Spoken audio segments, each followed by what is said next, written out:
برصغیر پاک و ہند صوفیہ کی دھرتی ہے۔ ہند و پاک میں اہل تصوف کے 4 مکاتب فکر ہیں: قادریہ، نقشبندیہ، چشتیہ اور سہروردی۔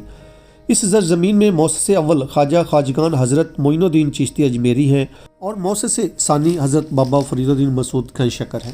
حضرت بابا فرید الدین گنج شکر کی ذات کے اوپر لکھی جانے والی یہ بڑی خوبصورت کتاب ہے جس کا نام تذکرہ بابا فرید الدین مسعود گنج شکر ہے، جس کے لکھاری اور مرتب کردہ جناب طالب ہاشمی صاحب ہیں۔